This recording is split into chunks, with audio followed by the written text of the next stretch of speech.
Sinbad की इस साहसिक यात्रा से आपको आपकी यात्रा की ओर इशारा किया जा रहा है। कहानी का किरदार हिंदबाद आपका अर्थात खोजी का प्रतीक है। हिंदबाद बगदाद में रहते हुए भारी बोझ ढोकर जीवन यापन करता था। इधर इंसान पृथ्वी पर रहते हुए इच्छा, अपेक्षा और दुविधाओं का बोझ ढोकर जीवन जीता है, जबकि वह बोझ ढोने के लिए नहीं बल्कि बोझ उतारने के लिए पृथ्वी पर आया है। लेकिन इंसान अक्सर इस बोझ को मामूली समझकर एक दिन उसके तले दब जाता है। जिस तरह हिंदबाद के मन में बोझ की अधिकता के कारण नया रास्ता चुनने का विचार आया, उसी तरह इंसान भी दुखों के बोझ से उतरकर गुरु के द्वार जाता है और ये नए रास्ते का चुनाव करता है। कहानी में सिंदबाद गुरु का प्रतीक है, जिसने जीवन में आने वाले लगभग सभी दुख झेलकर स्थित प्रज्ञावस्था पाई है, कुदरत के नियमों को अनुभव से जाना है।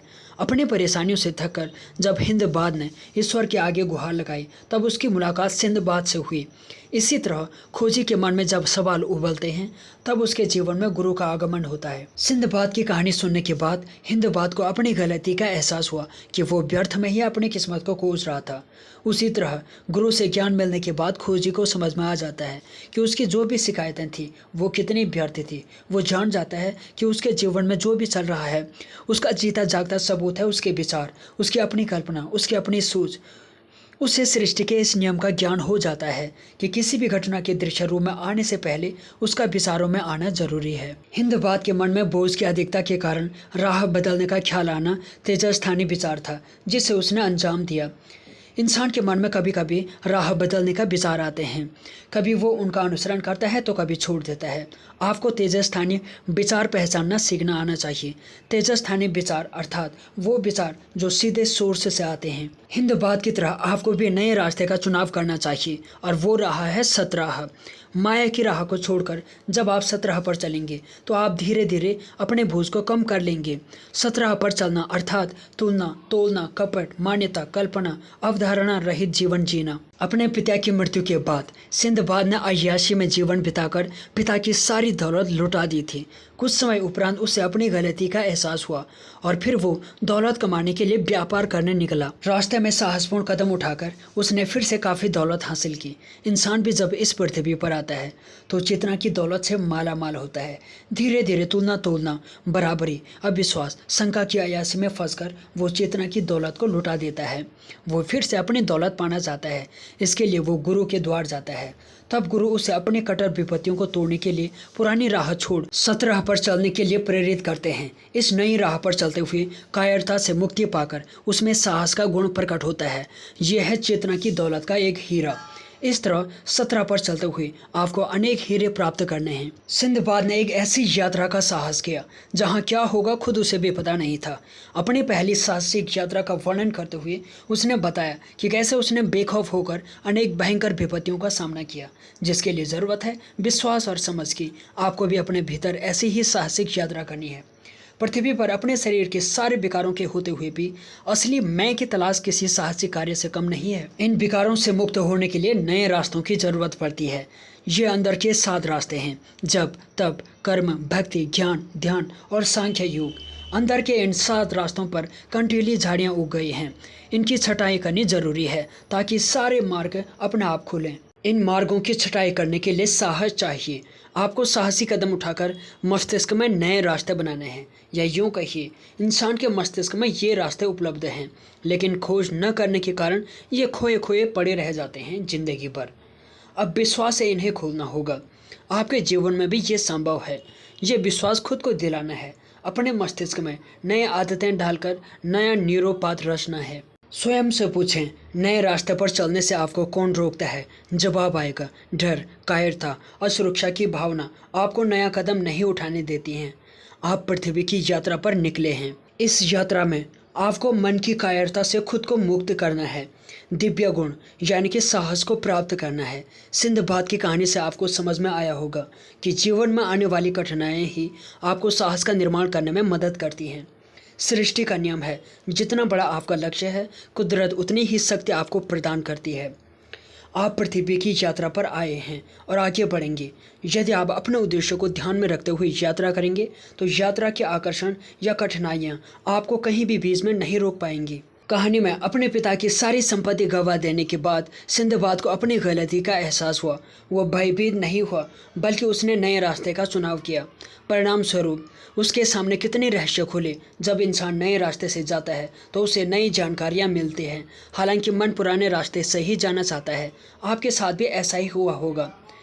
प्रयोग के तौर पर हमेशा आप जिस रास्ते से जाते हैं उस रास्ते से न जाते हुए कोई दूसरा रास्ता पकड़ते हैं तो देखना चाहते हैं कि इस रास्ते से घर जल्दी पहुंचते हैं या देर से।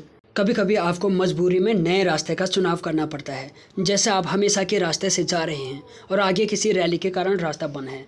अब आप आसपास नज़र दौड़ाते हैं तो आपको एक नया रास्ता दिखाई देता है। आप सोचते हैं चलो आज इधर से जाकर देखते हैं। आगे चलकर आपको पता चलता है कि ये तो ज़्यादा आसान रास्ता था। आप पुराने रास्ते को नॉर्मल कट समझते थे, लेकिन बाद में पता चलता है कि पुराना रास्ता तो लॉन्ग कट था, जबकि नया रास्ता नॉर्मल कट है। कहने का मतलब है अब तक आप जिसे सही मान बैठे थे वो तो गलत निकला। हिंदबाद को जब पता चला कि कोठी के मालिक का नाम सिंदबाद है तो वो ईश्वर को कोसने लगा कि ईश्वर ने उस पर कैसा अन्याय किया। आप अपने जीवन पर गौर करेंगे तो देखेंगे कि आपको भी कुछ लोगों के प्रति ईर्ष्या और शिकायत का भाव आता होगा। जैसे एक ही माँ के संतान होते हुए भी मेरे सगे भाई और मुझ में इतना फ़र्क है क्यों? उसका जीवन फूलों से भरा और मेरा कांटों से भरा क्यों?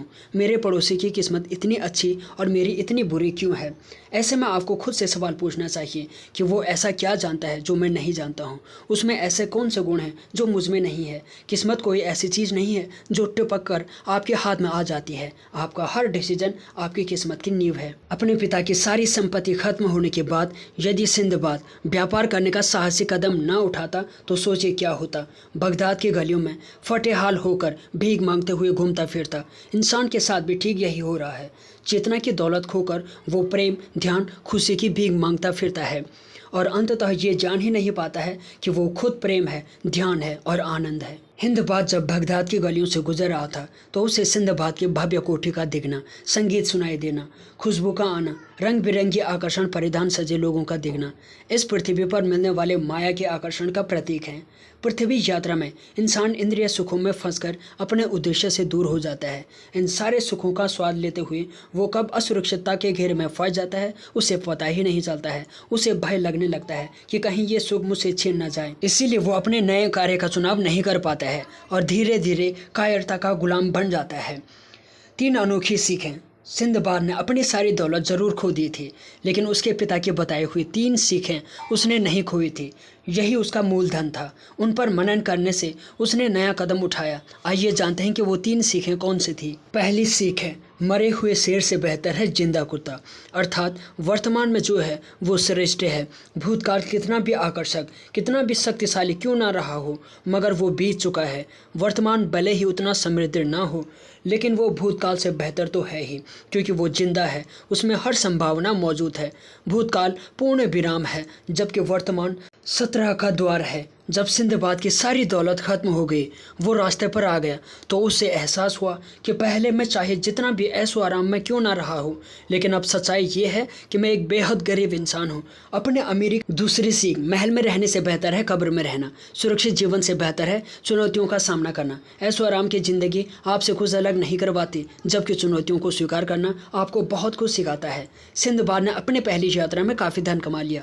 उसके दम पर वो आराम से बाकी का जीवन गुजार सकता था, लेकिन उसे महसूस हुआ कि यात्रा में कमाकर लाई हुई दौलत की खुशी ज़्यादा दिन तक नहीं टिकती है। वो फिर से कुछ नया करना चाहता था, नया अनुभव इकट्ठा करना चाहता था। उसने पिताजी की दूसरी सीख को अपनाते हुए चुनौतियों भरा जीवन चुना। चुनौतियों का सामना कर कब्र में रहना अब सिंदबाद के लिए खेल हो गया। तीसरी सीख, जन्म से बेहतर है मरण दिन। शरीर के जन्म और मरण के संदर्भ में कहें तो जन्म लेते ही आप अनेक रिश्तेदारों से जुड़ जाते हैं। फिर कुछ समय बाद आप उनसे भावनात्मक स्तर पर इतना बन जाते हैं कि अपना पृथ्वी पर आने का उद्देश्य ही भूल जाते हैं। उम्रें निकल जाती है स्वयं को याद आने में। मरण दिन नज़दीक आने पर, अर्थात पृथ्वी से जाने का दिन जब आता है तो संभावना होती है कि आपकी याददाश्त वापस आ जाए। मौत सामने दिखने पर अचानक साहस का संचार होकर इंसान अपनी ज़िंदगी को बचाता है। तब फिर मैं कौन हूँ, जीवन क्या है, मौत क्या है आदि सवाल सताते हैं। इस तरह शरीर की मौत नियमित बनती है स्वयं को जानने के लिए, साथ ही मौत के सामने दिखने पर साहस के गुण का उदय होता है। सिंदबाद जब तक पिता की छत्र छाया में रहा, अय्याशी में जीवन बिताया, कभी भी साहसी कार्य करने के लिए तत्पर नहीं हुआ। लेकिन सारी दौलत खत्म हो जाने के बाद उसमें साहस के गुण का प्रकाश आया और वो 7 साहसिक यात्राओं का मालिक बना। जन्मदिन आपको संसार में लाता है, आप धीरे धीरे माया के चंगुल में फंसते हैं, उसमें खो जाते हैं। लेकिन मरण दिन अचानक आपको जागृत करता है कि आप यहाँ क्यों आए थे। साहसपूर्ण जीवन केवल एक सीढ़ी नहीं, बल्कि ये तो अंतहीन सिलसिला है जिससे हर सीढ़ी के बाद नया आत्मविश्वास मिलता है। जैसे जैसे आप चुनौतियों को स्वीकार करते हैं, साहस और हिम्मत बढ़ती जाती है, क्योंकि अंतर्मन मस्तिष्क के भीतर एक नया रास्ता बनाता है। ऐसे में अंदर का भय कहाँ चला जाता है पता ही नहीं चलता है। साहस से युक्ति करने के लिए इंसान को कायरता से मुक्ति पाना जरूरी है। हमारा अंतर्मन मस्तिष्क की मदद से मस्तिष्क के अंदर नए रास्ते बनाता है। इसके लिए अंतर्मन को नई समझ देना जरूरी है। नई समझ से नई आदतें बनेंगी और मस्तिष्क में एक नया न्यूरोपाथ बनेगा। जीवन में नए नए अनुभव लेकर उन्हें मस्तिष्क में छप जाने दें, यही नए रास्ते का निर्माण करेंगे। क्या आपने कोई ऐसा फ्रेम देखा या सुना है जिसका आकार बदलता रहता है? आज एक आकार तो कल कोई और होता है। जी हाँ, ये जिस फ्रेम की बात चल रही है वो है फेथ फ्रेम। फेथ आपकी दुनिया को फ्रेम करता है, गढ़ता है, रचता है, और वो भी रोज़। आज के दिन आपके विश्वास का जो स्तर है उसके अनुसार कभी आप दुखी, कभी आप सुखी, कभी गम, कभी साहस तो कभी डर का अनुभव करते हैं। आपका जैसा विश्वास होता है वैसा ही जगत बन जाता है। आपके विश्वास के अनुसार आपकी भावनाएं होती हैं और उस भावना के अनुसार कुछ निर्माण होता है। आपका विश्वास बदल जाए तो फ्रेम बदल जाएगा। अब वही दृश्य जो दुख दे रहा था आनंद देने लगेगा। ये किसी चमत्कार से कम नहीं है, लेकिन संभव है। आपका फ्रेम आपकी मान्यताओं यानी कि बिलीफ सिस्टम से तैयार होता है। मनन करें कि आपकी मूल मान्यताएं कौन कौन सी हैं। आज आपका जो भी फ्रेम है वो किन मान्यताओं की वजह से है और उनमें से किन्हें बदलने की ज़रूरत है। एक इंसान को जब भी सर दर्द होता है वो एनासिन की गोली खाता है। उसके साथ एक प्रयोग किया गया। अगली बार जब उससे सर दर्द की शिकायत हुई तो उसे एनासिन के स्थान पर एक एनासिन के आकार की शुगर की मीठी गोली निगलने को दी गई। कुछ समय बाद उससे पूछा गया तो सच में उसका सर दर्द गायब हो गया था। ये दर्द कैसे ठीक हुआ? विज्ञान के लिए ये बड़ा आश्चर्य था। कारण ये है कि मन जो मान लेता है वैसा ही परिणाम आना शुरू हो जाता है। मन जब मान लेता है कि फलां गोली से मैं ठीक हो जाऊंगा तो ये विश्वास अपने आप में चमत्कार कर सकता है, आपका फ्रेम बदल देता है। इसके लिए हमें ब्रेन में जो कोडिंग हो गई है उसे बदलना पड़ेगा। इसके लिए 3 मार्ग हैं: जप, आत्म सुझाव और प्रतीक ध्यान। पहले नंबर पर आता है जप। मस्तिष्क के फ्रेम को बदलने के लिए कुछ बातें हमें जपनी पड़ती हैं, बार बार बोलनी पड़ती हैं। उस जप से, ध्यान से मस्तिष्क को नया कोड वर्ड मिलता है। उन्हें अपने अंदर जाने दें और चमत्कार होते हुए देखना है। 4 नई बातों का जप करना जरूरी है। पहला है, मैं नई भावना हूँ, मैं नया विचार हूँ, मैं नया शब्द हूँ और मैं नया दृष्टिकोण हूँ। जब भी आपका मन पुरानी बातों में जाए, आपको डर सताए, इन 4 वाक्यों का जप करें। ऐसा करके आप अपने आप में नया परिवर्तन पाएंगे, भीतर साहस का एहसास करेंगे। जैसे किसी विशेष परिस्थिति में आप स्वयं को डरा हुआ, घबराया हुआ पाते हैं तो उस समय आप पुरानी भावना या शब्द या विचार या पुराने दृष्टिकोण के असर में होते हैं। जैसे आपको ऑफिस में कोई नई जिम्मेदारी दी गई, कॉलेज में स्टेज पर जाकर किसी कार्यक्रम के संचालन की भागदौड़ आपके हाथों में दी गई, कोई लंबी मैराथन दौड़ने के लिए कहा गया हो। ये 4 बातें इस तरह काम करती हैं। भावना, दिल में घबराहट। विचार, मैं ये नहीं कर पाऊंगा। शब्द, मुझ में इतनी काबिलियत ही नहीं है। दृष्टिकोण, ये मुझ जैसे लोगों से नहीं होगा। ऐसे समय पर अपनी भावना, शब्द, विचार और दृष्टिकोण को बदलने के लिए इन 4 वाक्यों का जप करें। जब आप कहेंगे मैं नई भावना हूँ तो घबराहट के पार वाली भावनाओं से जुड़ जाएंगे। जब आप कहेंगे मैं नया विचार हूँ तब आप पुराने विचार में नहीं, मैं ये नहीं कर पाऊंगा से परे चले जाएंगे। जब आप कहेंगे मैं नया शब्द हूँ तो आप पुराने शब्दों को छोड़ अपने लिए कोई नया शब्द ढूंढेंगे। इसी तरह जब आप कहेंगे मैं नया दृष्टिकोण हूँ तो आपकी सोच को एक नया दमदार पहलू मिलेगा। इस तरह जब आप स्वयं को नई भावना, नया विचार, नया शब्द और नए दृष्टिकोण से जोड़ देते हैं तब जो डरने वाला है वो गायब हो जाता है। आप पूरे बदल जाते हैं। दिशा युक्त मनन। जोखिम से डर कर नहीं, बल्कि उनका सामना करके डर को मिटाया जा सकता है। कई लोग जोखिम उठाने से पहले ही सोच सोचकर डर को अपने ऊपर हावी होने देते हैं। ऐसे में दिशा युक्त मनन आपको डर से बचा सकता है। सोचकर देखें कि भूतकाल में ऐसी कितनी बातें थीं जिनके होने की आशंका से आपको डर लगा करता था। सोचें कि क्या वाकई वो घटनाएं घटित हुई जिन्हें सोचकर आप डरते थे। मान लीजिए आप 40 बातों को लेकर डरते थे, तो क्या वो 40 की 40 नकारात्मक घटनाएं वास्तव में घटी? यदि आप कहते हैं कि 40 नहीं, परंतु उनमें से 10 घटनाएं घटी, तो खुद से पूछें कि क्या ये 10 घटनाएं उतनी ही भयानक थी जितना कि आपने उसके बारे में सोचा था। इस मनन से आपको पता चलेगा कि वो घटनाएं उतनी भयानक नहीं थी जितना आपने सोचा था। आप आसानी से उससे बाहर निकल सकते थे। हो सकता है कि कोई कहे 10 में से 2 ऐसी घटनाएं थी जो वास्तव में भयानक थी। ऐसे में एक सवाल उठता है कि क्या आप उन 2 घटनाओं को संभाल पाए थे, उसमें से बाहर आ पाए थे? जवाब आएगा हाँ, तो फिर आज जो हो रहा है उससे डरने की कोई ज़रूरत नहीं है। इस पूर्ण मनन के बाद आपको समझ में आएगा कि जितने डर हम अपने मन में पाल कर रखते हैं उतने की आवश्यकता तो होती ही नहीं है। यदि डर वाली परिस्थिति उत्पन्न भी होती है तो आप उससे भूतकाल में संभाल चुके हैं, तो आगे भी ज़रूर संभाल पाएंगे। तीसरा है आत्म सुझाव। हमारा मस्तिष्क विचारों की ऊर्जा से कार्य करता है। विचारों की शक्ति से हमारा मस्तिष्क हमारे भीतर साहस भर सकता है या हमें कायरता की खाई में धकेल सकता है। मस्तिष्क के 2 भाग होते हैं। दायां भाग शरीर के बाएं हिस्से को कंट्रोल करता है और बायां भाग शरीर के दाहिने हिस्से को कंट्रोल करता है।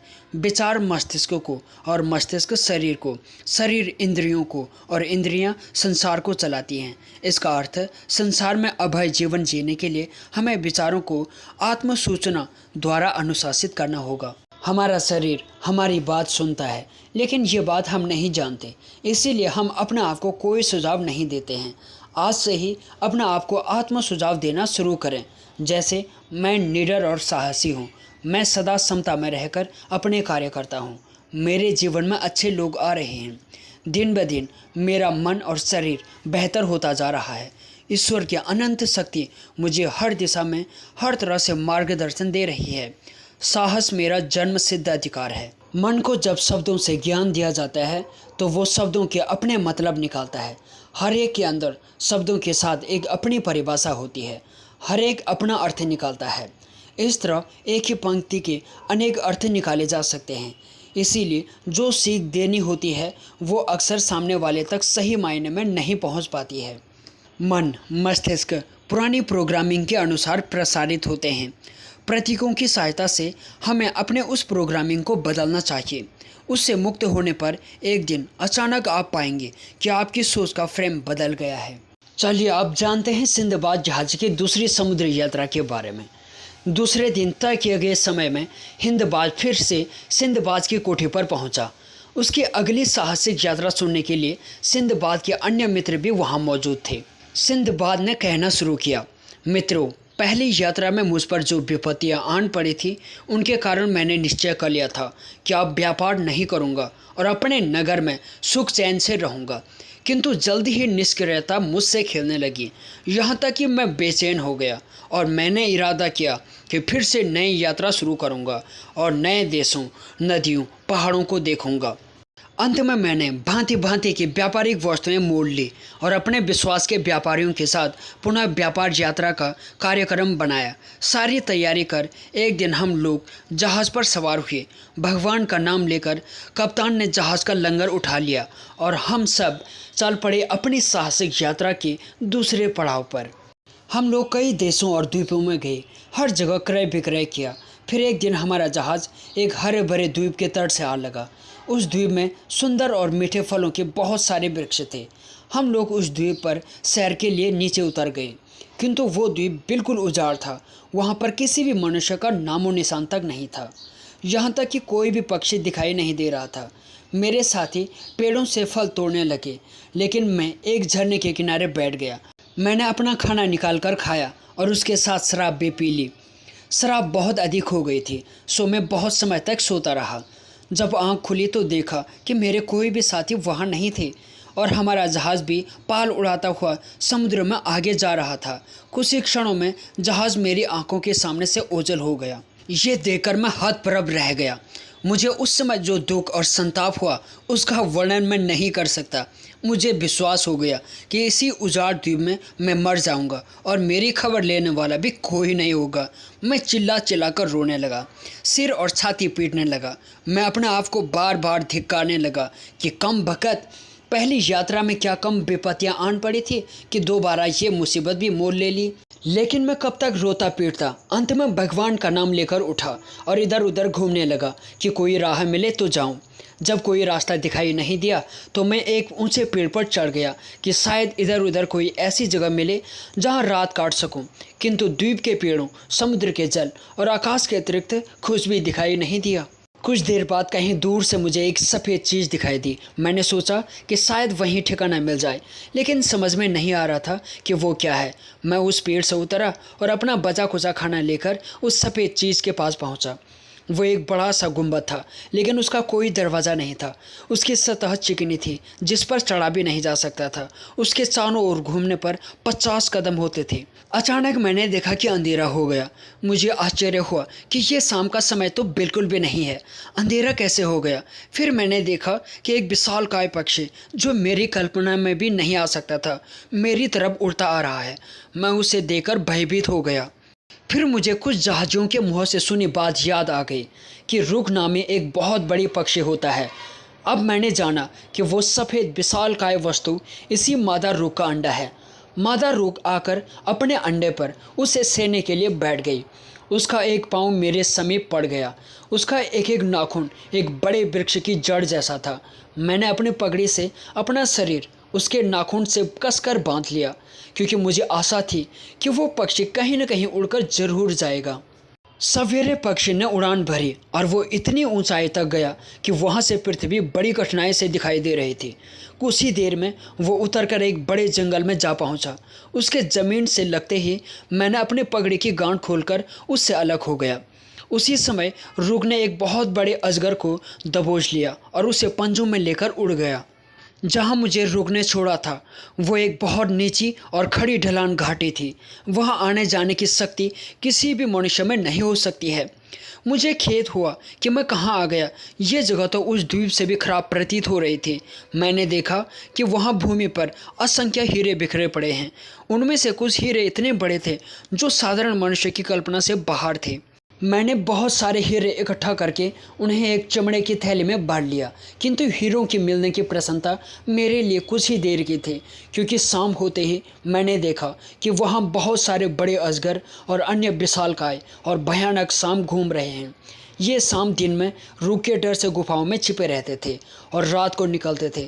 मुझे भाग्यवश एक छोटी सी गुफा मिल गई। मैं उसमें छिपकर बैठ गया और उसका मुँह पत्थरों से अच्छी तरह से बंद कर दिया ताकि कोई अजगर अंदर ना आ सके। मैंने अपने पास बंधे भोजन में से कुछ खा लिया, किंतु मुझे रात भर नींद नहीं आई। सांपों और अजगरों की भयानक फुफकारें मुझे डराती रहीं और मैं रात भर जान जाने के डर से कांपता रहा।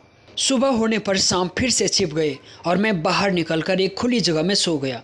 कुछ ही देर में मेरे करीब एक भारी सी चीज़ गिरी। आवाज़ से मेरी आंख खुल गई। मैंने देखा कि वो एक विशाल मांसपिंड था। कुछ ही देर में इसी तरह के अन्य मांसपिंड घाटी के चारों ओर घिरने लगे। मुझे ये सब देखकर घोर आश्चर्य हुआ। अचानक मुझे जहाज़ों के मुँह से सुनी एक बात याद आई कि एक घाटी में असंख्य हीरे हैं, किंतु वहाँ कोई नहीं जा सकता। हीरों के व्यापारी आसपास के पेड़ों पर चढ़कर वहाँ बड़े बड़े मांसपिंड फेंक देते, जिनमें हीरे चिपक जाते। इसके बाद विशालकाय गिद्ध आकर उन मांसपिंडों को ले जाते। जब वो ऊपर बने अपने घोंसलों में जाते तब व्यापारी शोरगुल करके उन्हें उड़ा देते और मांसपिंडों में चिपके हुए हीरे ले जाते। मैं पहले परेशान था कि इस कब्र जैसी घाटी से कैसे निकलूंगा, क्योंकि पिछले दिन बहुत घूमने फिरने पर भी निकलने की कोई राह नहीं दिखाई दी। किंतु उन मांसपिंडों को देखकर मेरे अंदर बाहर निकलने की कुछ आशा बंधी। मैंने फिर पुराना उपाय आजमाया। मैंने अपने आप को एक मांसपिंड के नीचे की ओर बांध लिया। कुछ ही देर में एक विशाल गिद्ध उतरा और मांसपिंड को तथा उसके साथ मुझे लेकर उड़ गया। मैंने वो चमड़े की थैली भी मजबूती से अपने कमर में बांध ली, जिसमें पहले मेरा भोजन था। बाद में मैंने उसी में हीरे भर लिए थे। गिद्ध ने मुझे पहाड़ की चोटी पर अपने घोंसले में पहुंचा दिया। मैंने तुरंत स्वयं को मानसी के पिंड से अलग कर लिया। उसी समय बहुत से व्यापारी शोरगुल करते हुए वहां पर आ पहुंचे। बड़ा गिद्ध उन सब से डरकर भाग गया। उन व्यापारियों में से एक की दृष्टि मुझ पर पड़ी। वो मुझ पर क्रोध करने लगा। उसने समझा कि मैं हीरे चुराने के लिए गिद्ध के घोंसले में आया हूँ। तभी अन्य व्यापारियों ने भी मुझे घेर लिया। मैंने कहा, भाइयों, मेरी कहानी सुनोगे तो मुझ पर क्रोध करने के बजाय मुझ पर दया ही करोगे। मेरे पास बहुत से हीरे इस थैली में हैं। वो सारे हीरे मैं आप लोगों को दे दूंगा। ये कहकर मैंने अपनी सारी कहानी उन लोगों को कह सुनाई। उन सभी को मेरी विचित्र कथा और संकटों से बचकर निकलने पर बड़ा आश्चर्य हुआ। व्यापारियों का नियम था कि एक एक गिद्ध के घोंसले को एक एक व्यापारी चुन लेता था। वहाँ से मिले हीरों पर उसके सिवाय किसी दूसरे का अधिकार नहीं होता था। इसीलिए वो व्यापारी जिसके हिस्से में वो घोंसला पड़ा था मुझ पर क्रोध कर रहा था। मैंने अपनी थैली उलट दी। सब लोगों की आंखें आश्चर्य से फटी की फटी रह गई, क्योंकि मेरी थैली से बहुत बड़े हीरे बाहर निकले। मैंने उस व्यापारी से जिसके हिस्से में वो घोंसला था कहा कि आप ये सारे हीरे ले लीजिए। उसने कहा कि ये हीरे तुम्हारे हैं, इनमें से मैं कुछ भी नहीं लूँगा। किंतु जब मैंने जोर दिया तब उसने एक बड़ा सा हीरा और 2-4 छोटे हीरे ले लिए और कहा, कितना धन मुझे सारी जिंदगी आराम से रहने के लिए काफ़ी है।